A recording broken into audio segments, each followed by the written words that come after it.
बिस्मिल्लाहिर्रहमानिर्रहीम। अस्सलामुअलैकुम। Medical store मेरी आमदनी का वाहिद ज़रिया था और कुछ अरसे से मेरा कारोबार काफ़ी फैल गया था। अब मुझे कोई माली परेशानी नहीं थी, इसलिए मैंने बाकी कामकाज ख़त्म कर दिए और ज़्यादातर वक्त अपने स्टोर पर ही गुजारने लगा। हालांकि मैं चिट्टान पर था, मुझे किसी किस्म का मेडिकल का इल्म नहीं था, मगर इसके बावजूद भी चंद पढ़े लिखे नौजवानों की मदद से मैं अपना स्टोर बखूबी चला रहा था। लेकिन अक्सर स्टोर के मामला देखने के लिए मुझे यहीं पर बैठना पड़ता। ज़्यादातर मैं अपने स्टाफ को अपने कमरे से ही मॉनिटर करता। मेरा ऑफिस स्टोर की पिछली साइड था, जहाँ से स्टोर का सारा मंजर साफ नज़र आता था। उस दिन भी मैं अपने ऑफिस में बैठा किसी दोस्त से बात कर रहा था कि बाहर एक औरत की ऊंची ऊंची बोलने की आवाज़ें आईं। जबकि स्टोर का लड़का भी उसके साथ बहस कर रहा था, तो स्टोर का माहौल अजीब सा हो गया। मैं ये सुनकर गुस्से से अपने ऑफिस से आया। मैंने पूछा, तुम क्यों बहस कर रहे हो ग्राहक के साथ? मैंने सेल्समैन को खातून के साथ लड़ता देखकर कहा। खातून काउंटर पर खड़ी थी। उसने अपने आप को सर से पांव तक चादर में लपेट रखा था, जबकि चेहरे पर भी निकाब था। ये देखकर मुझे खातून के साथ और भी हमदर्दी हो गई। सर, ये ऐसी दवा मांग रही है जो मैंने नहीं दे सकता।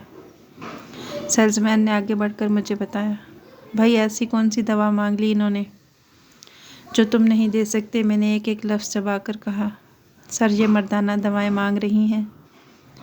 ऐसी दवाओं का इस्तेमाल करने से सेहत को नुकसान हो सकता है। भाई तुम्हें इससे क्या मतलब, मर्दाना हो या जनाना? जो कह रही हैं इन्हें दे दो, मैं कहकर अंदर चला गया।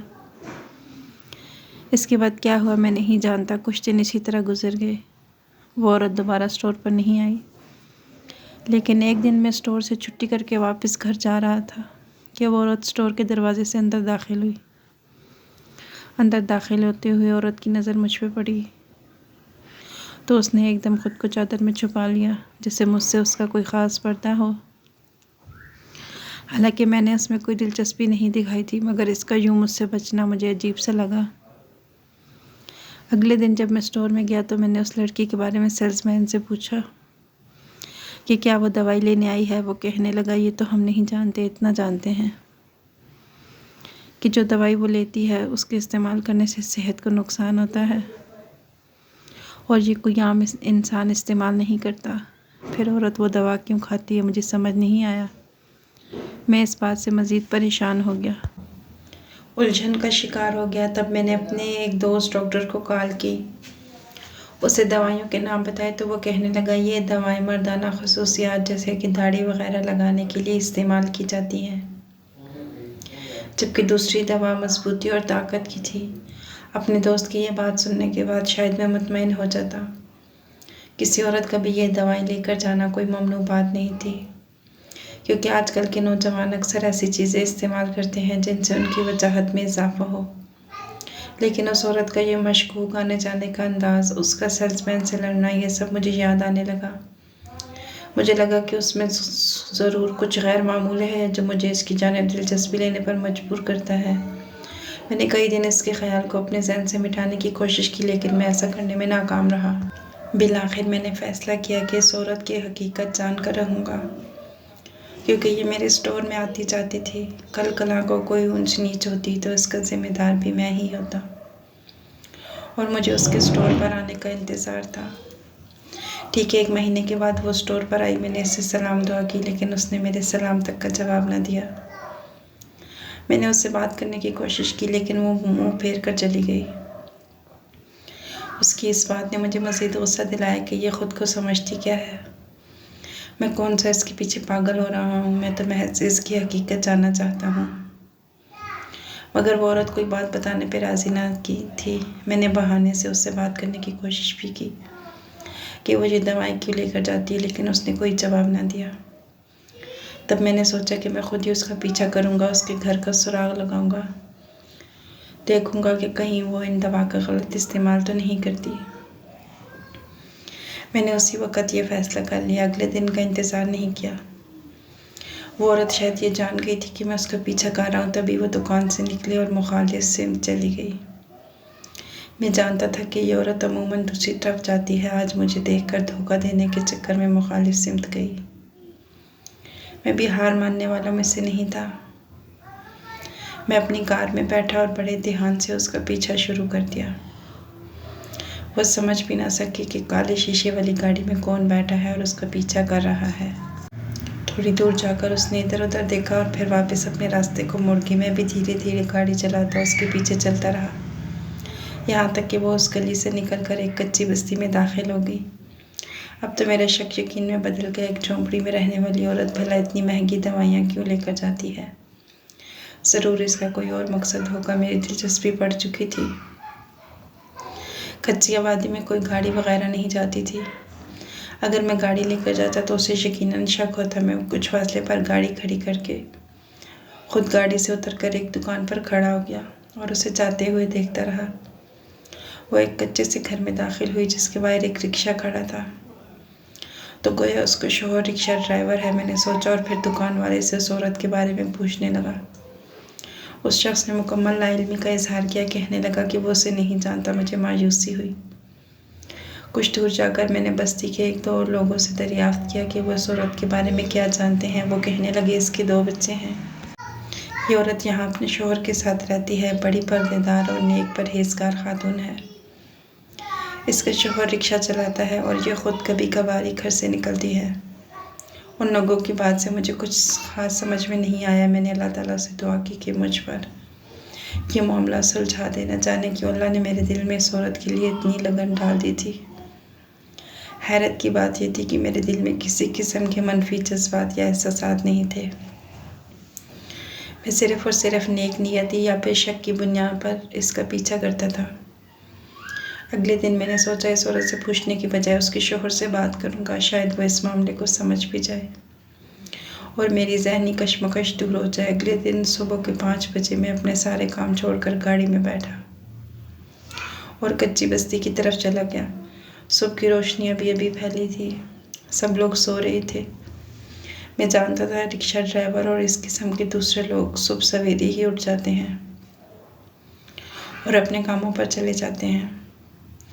मैं उन लोगों के घर के बिल्कुल सामने अपनी गाड़ी पार करके गाड़ी से देखने लगा इस औरत का शौहर कब घर से बाहर आया और मैं इससे बात करूं। तकरीबन आधे घंटे के बाद घर का दरवाज़ा खुला और एक नाटे कद का आदमी बरामद हुआ। आदमी ने पहले इधर उधर देखा, फिर उसकी नज़र मेरी गाड़ी पर पड़ी तो वह एकदम ठटक कर रह गया। जल्दी से अपने रिक्शे पर बैठा, लेकिन इससे पहले कि वो आदमी रिक्शा चलाकर यहाँ से दूर चला जाता मैंने उससे पा लिया। भाई साहब, मुझे अड्डे तक जाना है, क्या आप मुझे छोड़ देंगे? तब उसने मुंह फेर कर जवाब दिया, आपके पास इतनी बड़ी गाड़ी तो है, मेरे रिक्शे पे क्यों बैठना चाहते हैं? दरअसल भाई साहब, मुझे सब्ज़ी मंडी जाना है। आपको तो पता है वो कैसी जगह होती है, वहाँ गाड़ी लेकर जाना खामखा मुसीबत है। अगर आप मुझे पहुँचा दे तो बड़ी मेहरबानी होगी। मैं रिक्शे में बैठ गया। मेरा इरादा था कि सब्ज़ी मंडी आने से पहले ही इस शख्स को अपने आने का मकसद बता दूंगा और उससे पूछूंगा कि उसकी बीवी इस कदर दवाइयाँ लेकर क्यों जाती है, ऐसी दवाइयाँ जिनका मकसद गैर वाज़े था। अभी सब्ज़ी मंडी नहीं आई थी कि उसने रिक्शा रोक दिया। क्या हुआ भाई साहब? मैंने अनजान बनकर पूछा। उसने कहा, मैं इससे आगे रिक्शा लेकर नहीं जा सकता, बेहतर है आप यहीं उतर जाएं। यहीं उतर जाऊँ? ऐसा कैसे हो सकता है? मैंने आपको पहले भी बताया था मुझे सब्ज़ी मंडी जाना है। हाँ, तो मैंने आपको नहीं कहा था कि आप मेरे रिक्शे पर खामखा बैठे? उसने सख्त लहजे में जवाब दिया। अच्छा ठीक है, तो मुझे कॉलेज चौक पर छोड़ दो। मैंने उसे दूसरी पेशकश की। कॉलेज चौक पर मैं उसे क्यों लेकर जाना चाहता था, ये भी एक अलग कहानी है। खैर, इस पर वो राज़ी हो गया। मैंने उसे यहाँ तक आने का किराया अदा किया। कॉलेज आते ही मैंने अपना असल मदा बयान कर दिया। दरअसल भाई साहब, बात यह है कि मैं कुछ दिनों से आपकी बीवी को स्टोर तक आते जाते देखता हूँ। आपकी बीवी जिस स्टोर से दवाई लेने आती है वो इस इलाके का सबसे बड़ा स्टोर है, हर किस्म की दवाई मिलती है। लेकिन आपकी बीवी अजीबोगरीब किस्म के फार्मूले मांगती है। कभी कहती है उसे दाढ़ी उगाने वाली दवा चाहिए, तो कभी ऐसी दवा बताती है जिन्हें खाकर इंसान की मौत यकीनी है। उनसे इंसान वक्ती तौर पर सेहत तो बना लेता है, लेकिन इसके बाद जो होता है मैं आपको बता भी नहीं सकता कितना नुकसानदेह है। आप अपनी बीवी से कहें इन दवाइयों का इस्तेमाल करना छोड़ दे। मैं उसे समझाने लगा, लेकिन उसने कोई जवाब नहीं दिया। आपको इस मामले में बोलने की कतई ज़रूरत नहीं। कुछ देर ठहरने के बाद उसने जवाब दिया, मैं अच्छी तरह जानता हूँ कि मेरे घर में क्या होता है और क्या नहीं। उसने बड़ी बेनियाजी से कहा। मुझे उसकी बात बहुत बुरी लगी। अच्छा तो लगता है तुम भी अपनी बीवी के साथ इस खेल में मिले हुए हो। वो मेरी बात पर घबरा गया। क्या मतलब? कोई खेल नहीं, मैं तो अपनी रोज़ी कमाता हूँ। उसने बेचारगी से कहा, तुम ऐसे नहीं मानोगे। मैंने सामने खड़े पुलिस वाले को इशारा किया, खुदा के लिए पुलिस को मत बुलवाना, मुझे पुलिस से डर लगता है। अब तो वो जैसे भीगी बिल्ली बन गया। इतनी जल्दी डर के? चलो बताओ सच क्या है। उसने कहा, मैं नहीं बता सकता। मैंने कहा, सच बताना पड़ेगा वरना मैं तुम्हें चोरी के इल्ज़ाम में अंदर करवा दूंगा। मेरा गुस्सा देखकर वो थर-थर कांपने लगा। खुदा के लिए भाई ऐसा मत करो, मैंने तुम्हारा क्या बिगाड़ा है? मेरे घर के मामलात से आखिर तुम्हें क्या दिलचस्पी है? मैं जो भी करूँ वो मेरा मामला है। ठीक है, मैं अभी पुलिस को बुलवाता हूँ। ये कहकर मैंने सामने खड़े पुलिस वाले को इशारा किया। पुलिस वालों से मेरी काफ़ी जान पहचान थी। सिपाही ने आते ही मुझे सलाम किया और मेरी तरफ सवालिया नज़रों से देखने लगा। वो ये देखकर डर गया और कहने लगा, आप मेरे घर चलें, मैं आपको सब बताऊंगा। मैंने पुलिस वाले को वापस आने का इशारा किया। उसने रक्शे का रुख अपने घर की तरफ मोड़ दिया। मैं सोच रहा था कि घर में इसकी बीवी बच्चे इसका इंतज़ार कर रहे होंगे, इसलिए ज़रा मुहतात होकर उसके घर में दाखिल हुआ। लेकिन जैसे ही वो घर में दाखिल हुआ, उसके बच्चे मामा मामा कहकर उससे लिपट गए। ये मंजर देखकर मैं हैरान रह गया। तब उसने अपने सर से बेलनुमा चीज़ उतारी, मेरे सामने बैठकर अपनी कहानी का आगाज़ किया। मियाँ, तुम तो मुझे नहीं जानते, लेकिन मेरी निगाहें तुम्हें पहचानती। और कैसे न पहचानूँ? आखिर तुम ही लोग तो हो हमारी खुशियों की बर्बादी की वजह। क्या मतलब? मैंने तुम्हारा क्या बर्बाद किया? मैंने पूछा। तुम अब्दुल हमीद साहब को जानते हो? उसने कहा, हाँ, क्यों नहीं जानता, मेरे मरहूम वालिद का नाम है। वो तुम्हारे वालिद होंगे, लेकिन हमारे साथ जो उन्होंने किया वो हम ज़िंदगी भर नहीं भूलेंगे। शायद तुम इस बात से वाकिफ़ होगे कि अब्दुल हमीद साहब गुस्से के कितने तेज़ थे। उनके माँ बाप ने उनकी शादी जल्दी कर दी थी। अब्दुल हमीद साहब के काम शादी से पहले ठीक नहीं थे। माँ बाप ने तंग आकर उनकी शादी करा दी। शायद उनका बेटा सुधर जाए, लेकिन ये उनकी गलतफहमी थी। शादी के बाद इसकी और भी पर निकल आए। वो अपनी बीवी को मारने पीटने लगा, यहाँ तक कि उसके तशद्दुद के किस्से मशहूर होने लगे। जब बीवी के रिश्तेदारों ने एतराज़ किया तो अब्दुल हमीद साहब ने किसी की परवाह न करते हुए उन्हें तलाक की धमकी दी। अब्दुल हमीद साहब की बीवी यह सुनकर सकते में आ गई और ये जुल्म सहते सहते इस दुनिया से रुखसत हो गई। उसके बाद उनके बच्चे बेआसरा रह गए। बेआसरा बच्चों को संभालने की बजाय अब्दुल हमीद साहब ने दूसरी शादी रचा ली। उन्होंने दूसरी शादी शहर की एक अमीर कबीर लड़की से की थी। वो लड़की न जाने उनकी किस बात की दाम में फंस गई, बिना छानबीन किए, और ये जाने बगैर कि पहली बीवी को उन्होंने क्या हाल किया था, उसने शादी रचा ली। शाजिया इकलौते वालिदैन की बेटी थी, इसलिए उन्होंने बेटी की ज़िद के आगे हार मान दी और यूँ अब्दुल हमीद साहब की दुल्हन बन गई।